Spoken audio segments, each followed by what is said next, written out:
Hi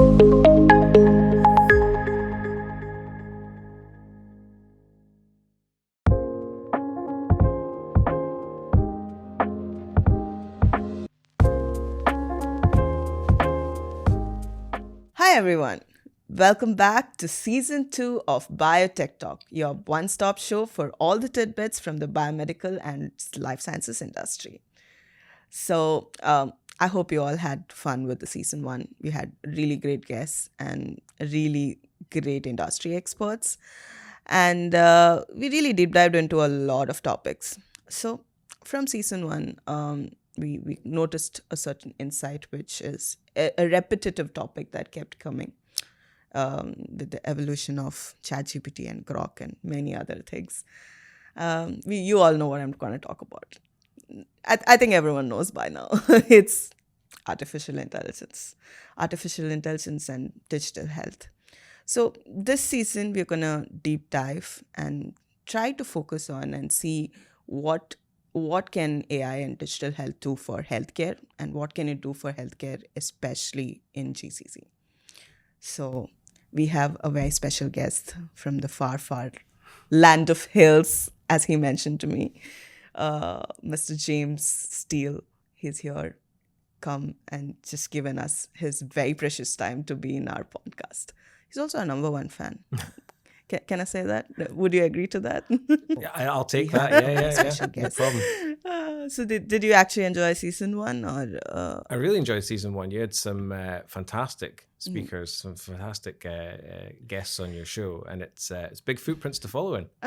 I think you got the grit for it. Just give a brief background about James. He's a clinically trained radiographer, which helped him be one of the best subject matter expert in digital health, informatics, and AI, of course, the AI. So as we all know, the season 2 is going to focus more into AI because that's what the insights of season 1 came in, and we want to really explore how AI is going to be integrating into the healthcare and how it's going to work out. And who better to talk about AI than you, James? Thank you.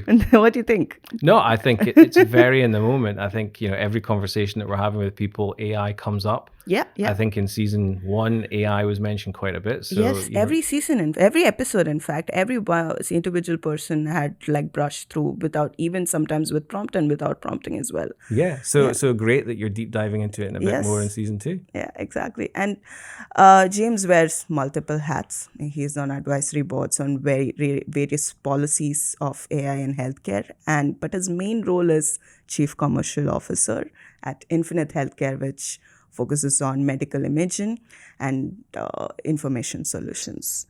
So, and there are exclusive partners as well. So, kudos for that. So, it's really great to have you here, James. So, for the benefit of the audience and the benefit of you, I'm just going to give you a gist of how we do it at Biotech Talk. So, we have 10 minutes, only 10 minutes to talk about our topic, which is rewriting the Diagnostics Playbook with AI. You're up for it? 10 minutes. Clearly you know me well. I know you like to talk more. We will do another podcast where we can talk more, like for 2 hours. What do you say? Anytime. All right. So let's get to it. Let's do it. Okay. So from my very brief and very small research, I've understood that AI in medicine predominantly started with radiology from imaging systems, like maybe a decade back. And that is where it all began seeping into the medical or healthcare facility. So what I think the first point for us to start would be like, how has it evolved over the decade? Like, where has it reached, let's say, from radiology to pathology or any other sector, in fact? Yeah, no, that's a great question. And it's possibly even worth starting right here, right now. We're in the midst of this ChatGPT explosion. So suddenly AI has become very relevant. People see it as something tangible they can touch, they can understand it. Yeah. But in actual fact, it's been around in large since the 60s and 70s. Oh, nice. Some of the first AI solutions or AI applications were in radiology, as you say, also in pathology. And as early as the early 70s, there was AI models that were helping to classify abnormal cells in pap tests. The good thing about diagnostics like radiology and pathology is that in large it's image data, and that's where AI works really, really well in computer vision.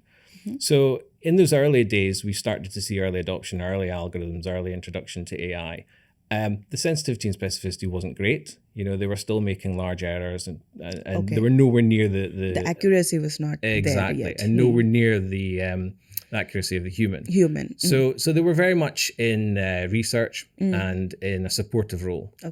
The big change came in around up until about 2011, the failure rate was about 25%, or the inaccuracy was about 25%. Wow. In 2012, or thereabouts, we saw a big improvement in neural networks and deep learning. And that's where things really took off. So like when big data and all these things exactly. That's where AI really started to flex its muscles, and you started to see the accuracy climbing up to that of human counterparts. Exactly. And that's also where you start to see a lot of companies springing up, a lot of commercial companies springing up, developing algorithms, developing solutions around AI in the diagnostic space, in radiology and also in pathology as well. But radiology had more of a focus because it was more digitized at that point in time than pathology. Yeah, so there was better availability of digital data, and of course you need clean digital data to train the models and things like that. So really in the last 10 years, we've seen everything just absolutely catalyze and explode.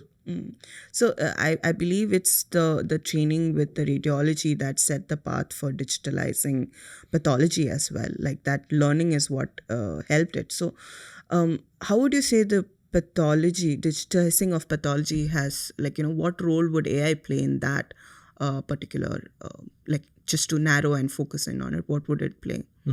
So again, there's great parallels and great learnings that we can take from radiology into pathology. And pathology really is about 10, 15 years behind in terms of digitization of radiology. Radiology digitized a lot earlier because through necessity, you had things like CT and MR that became mainstream and were digital by design, digital in nature, whereas conventional X-ray was still using photochemistry. And I'm old enough to remember that. I mean, 25 years. You remember a lot of things. I still remember the smell of the developer and things like that. The chemicals and the dark room. I was never old enough that I had to hand develop, but I have friends and colleagues that did. Oh, nice. But so radiology really went digital. In the early 2000s, it became very mainstream, digital transformation in radiology. Whereas pathology isn't as mainstream. But there was lots of validation studies, again, around 10 years ago. There was a big one out of the UK that took 17 pathologists and did a validation. So they looked at the slides, they looked at the digital imaging. There's about 3,000 slides plus, and there was great results from it. And that was a real catalyst for adoption of digital pathology in the UK, but also it spurred off a lot of other studies and a lot of other adoption in the wider world. And of course, once you start to digitize everything, you can then start to do crazy things with AI, with analytics and all this kind of cool stuff. Yeah. And then the reading, and then again, it's the same cycle that followed radiology for accuracy and everything. Exactly. Yeah. And then where AI really starts to lend its strength to pathology is around structuring the data. It's around augmenting the pathologist. It's around automating some of the more mundane tasks. So things like abnormal yes, no, mitotic counting, Chi-67 staining, these sorts of things. Because that then allows the pathologist to focus on the more complex things. The actual part of it, the diagnostic part exactly. of it. The difficult bits that the AI is not so great at the moment. And again, in radiology, we saw, I'm not saying pathologists do this, but in radiology, there was a phenomenon called cherry picking, where radiologists, especially registrars that were in their training, would open up a study to report it and go, no, I'm not interested in that. Go flick on to the next one. And they would flick past the mundane stuff or the stuff that they maybe didn't need as part of their training. So what AI is great at doing is taking away that mundane stuff and letting the radiologist and the pathologist focus on the more complex things, the things that give them job satisfaction. And taking the so only like out. People who are really into it will be staying on it, right? Like it's not about the mundanity anymore. It's what you bring to the table in terms of analysis and what you discover from the slides and the reading, right? Like that's where. It is. And a lot of people, there's the burning question is AI going to replace doctors and things like Yes, that? and that was going to be my next this thing. And the common response is, oh no, it will replace a doctor that doesn't use AI. And I think that's true to a certain extent, but it's not as black and white a question as will it replace doctors.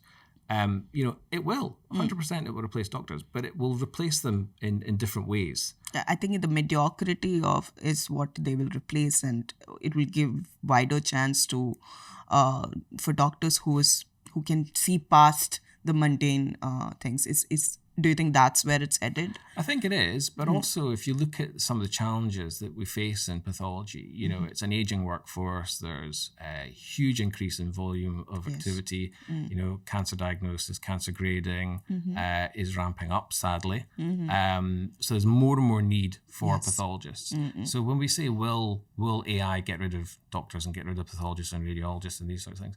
No, but what it will do is it will get rid of the gap that exists. In some areas you have huge waiting times, huge turnaround times for reports. And what it will do is it will shorten those. It will get rid of that. It will hopefully give faster diagnosis, which then of course is faster treatment. Which then of course is better patient outcomes. And ultimately that's what we're all here for. So in reality, like, yes, it could replace, but it could replace the mundane activities and not the actual human health. So that means that what works best is the collaborative approach of the human and AI, 100%. Right? So I think then what are the we know there are like many trending topics that's being discussed, especially coming into GCC, right? Like there are so many topics that's getting highlighted, like genomics, biobanking, and longevity and everything. And where do you think AI supports a role in this, in these kind of this thing, and how pathology also kind of comes together with it? So historically we've treated these specialities like radiology, like labs, like histology as single entities. We get a radiology report, we get a labs report.